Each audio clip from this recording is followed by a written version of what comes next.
بسم اللہ الرحمن الرحیم۔ السلام علیکم ورحمۃ اللہ وبرکاتہ۔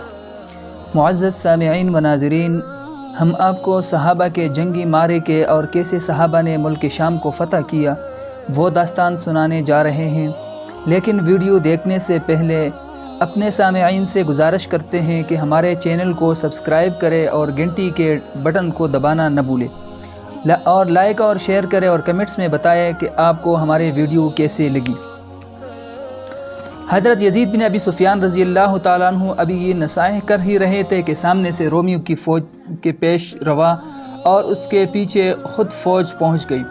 عربوں کو کم دیکھ کر سمجھے کہ بس اتنی ہی فوج ہے، اپنی زبان میں نہایت کرخت آواز کے ساتھ آپس میں کہنے لگے، جو تمہارے ملک پر قبضہ کرے، حرمت کی پردہ دری اور تمہارے بادشاہوں کے قتل کا ارادہ سے آئے ہیں، گھیر لو، سلیب سے مدد چاہو تاکہ وہ تمہیں مدد دے، اور ایک دم حملہ کر دیا۔ اصحاب رسول اللہ نے بھی بڑی ہمت اور جرأت کے ساتھ حملہ کا جواب دیا۔ لڑائی شروع ہو گئی، دیر تک لڑائی رہی۔ رومی اپنی کثرت کی وجہ سے غالب آ گئے اور انہوں نے سمجھ لیا کہ ہم نے مسلمانوں پر قبضہ کر لیا۔ اچانک ربیعہ بن عامر اپنے فوج کے تکبیر کے نعرے لگاتے اور اپنے آقا مولا سید البشر جناب رسول اللہ صلی اللہ علیہ وسلم پر زور زور سے درود پڑھتے عربی گھوڑوں پر سوار آبر کی طرح گرجتے ہوئے نمودار ہوئے۔ آپ نے زور سے حملہ کیا کہ توحید کا علم لہرانے لگا۔ رومیوں نے جس وقت اس کمینگاہ سے آنے والے لشکر کو دیکھا، ان کی ہمتیں ٹوٹ گئی اور ان کے دلوں میں اللہ تعالیٰ نے ایسا رعب ڈال دیا کہ ان کے پیر اکڑ گئے اور بھاگ پڑے۔ ربیعہ بن عامر کی نظر بطالیق پر پڑی، جو اپنے لشکر کو لڑائی کی ترغیب و تحریص دلا کر انہیں جنگ پر آمادہ کر رہا تھا۔ آپ نے قیافہ سے معلوم کیا کہ سالار لشکر معلوم ہوتا ہے۔ یہ سوچ کر آپ نے نہایت بہادری و دلیری کے ساتھ ایک نیزہ مارا کہ اس کے تمام پہلو کو چیرتا ہوا دوسری طرف نکل گیا۔ بطالیق بے ہوش ہو کر گرا۔ رومیوں نے جب ان کی یہ حالت دیکھی، بے تحاشا بھاگے اور میدان غلامان رسول اللہ کے ہاتھ رہے۔ اس لڑائی میں ہمارے ہاتھ سے اللہ تعالیٰ نے 2200 رومیوں کو تہ کرایا اور 120 مسلمان جو اکثریت قبیلہ سکاسک کے تھے شہید ہوئے۔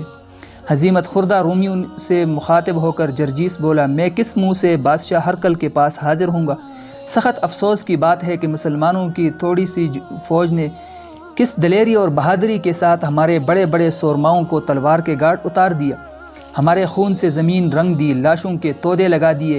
میں اس وقت تک نہیں لوٹ سکتا جب تک کہ بائی کا بدلہ نہ لے لوں یا میں بھی اس سے جا ملوں۔ رومی یہ سن کر ایک دوسرے کو سرزنش اور ملامت کرنے لگے۔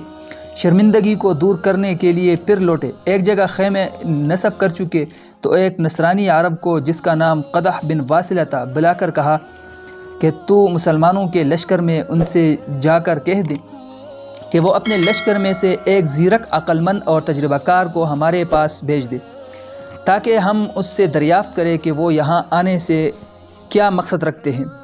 قدح بن واصلہ ایک تیز سبک گھوڑے پر سوار ہو کر مسلمانوں کے لشکر میں آیا۔ قبیلہ اوس کے چند شخصوں نے اپنے لشکر کی طرف ایک اجنبی کو آتے دیکھ کر دریافت کیا کہ یہاں آنے سے کیا غرض؟ قدح نے جواب دیا کہ ملکی معاملات اور آپ کے یہاں آنے کا مقصد دریافت کرنے کی غرض سے ہمارے سردار لشکر آپ کے ایک عقل مند اور تجربہ کار شخص کو بلاتے ہیں۔ حضرت ربیعہ بن عامر نے کہا کہ میں جاؤں گا۔ حضرت یزید بن ابی سفیان نے فرمایا کہ ربیعہ، تمہارا جانا مناسب نہیں ہے کیونکہ تم نے کل لڑائی میں ان کے بڑے بڑے عہدیداروں کو قتل کیا۔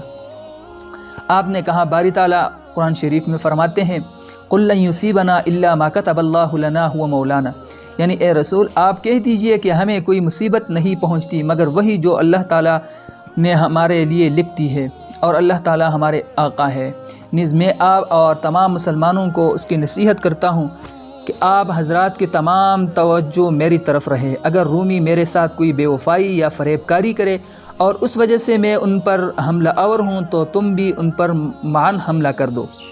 یہ کہہ کر آپ گھوڑے پر سوار ہوئے اور تمام مسلمانوں کو سلام کر کے دشمن کی طرف چل دیے۔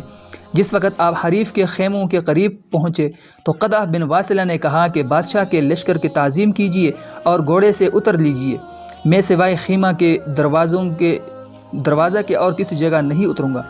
اگر آپ کو یہ منظور نہیں ہے تو میں لوٹ جاتا ہوں، کیونکہ آپ لوگوں نے ہی ہمیں بلایا ہے، ہم نے آپ کے پاس کس طرح پیغام نہیں بھیجا۔ قدح بن واصلہ نے یہ تمام قصہ رومیوں سے جا کر بیان کیا۔ انہوں نے آپس میں مشاورت کی اور کہا کہ یہ عربی لوگ قول کے بہت پکے اور بات کے سچے ہوتے ہیں، جس طرح وہ آنا چاہے آنے دو۔ چنانچہ آپ اس طرح گھوڑے پر سوار خیمہ تک تشریف لے گئے اور خیمہ کے قریب پہنچ کر گھوڑے سے اترے اور گھوڑے کی باگ ہاتھ میں تامے ہوئے زمین پر دو زانوں بیٹھ گئے۔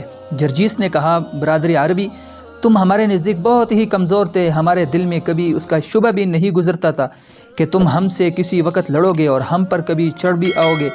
اب تم ہم سے کیا چاہتے ہو؟ آپ نے فرمایا، ہماری یہ خواہش ہے کہ تم ہمارا دین قبول کر لو اور جو کلمہ ہم پڑھتے ہیں تم بھی وہی پڑھ لو۔ اگر یہ منظور نہیں تو ہمیں جزیہ دیا کرو، اگر اس میں بھی کسی طرح کا وہ پیش ہے تو یاد رکھو تلوار سب سے اچھا فیصلہ کرتی ہے۔ جرجیس نے کہا کہ اس میں کیا حرج ہے اور اس میں کون سا امر مانے ہے کہ تم ملک فارس پر چڑھائی کرو اور ہم سے صلح اور دوستی رکھو۔ آپ نے فرمایا، ملک فارس کی نسبت چونکہ تمہارا ملک ہم سے قریب ہے اور اللہ تعالیٰ احکم الحاکمین نے ہمیں حکم دیا ہے، قاتل الذین یلونکم من الکفار ولیجدوا فیکم غلظہ، یعنی کفار جو تم سے قریب ہے ان سے لڑو اور چاہے کہ وہ تمہیں زیادہ قوی پائیں۔ جرجیس نے کہا، کیا تم پر کوئی کتاب بھی نازل ہوئی ہے؟ آپ نے فرمایا، ہاں، جیسے تمہارے نبی پر انجیل مقدس نازل ہوئی تھی۔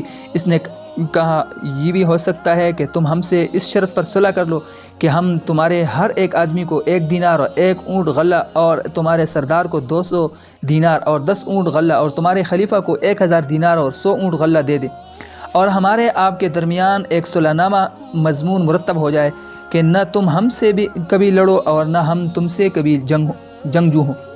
آپ نے فرمایا، ایسے کبھی نہیں ہو سکتا، میں پہلے کہہ چکا ہوں کہ اول تو اسلام، دوسرے جزیہ اور تیسرے تلوار ہے۔ اور بس اس نے کہا کہ ہم سے یہ تو کبھی نہیں ہو سکتا کہ مذہب تبدیل کر کے مسلمان ہو جائے، کیونکہ ہم اپنے دین سے بہتر کسی مذہب کو نہیں سمجھتے، اور جزیہ سے بہتر مر رہنا چاہیے، مرنا بہتر ہے۔ بس بہتر یہی ہے کہ ہم مریں، تم ہم سے زیادہ جنگجو نہیں، کیونکہ ہمارے فوج میں اولاد بطارقہ اور عمالقہ، مرد و میدان، تلوار اور نیزہ کے ماہرین موجود ہے۔ اس کے بعد جرجیس نے دربان کو حکم دیا کہ سیقلہ نامی پادری کو بلا کر لائیں تاکہ اس پادری کے ساتھ مناظرہ کیا جائے۔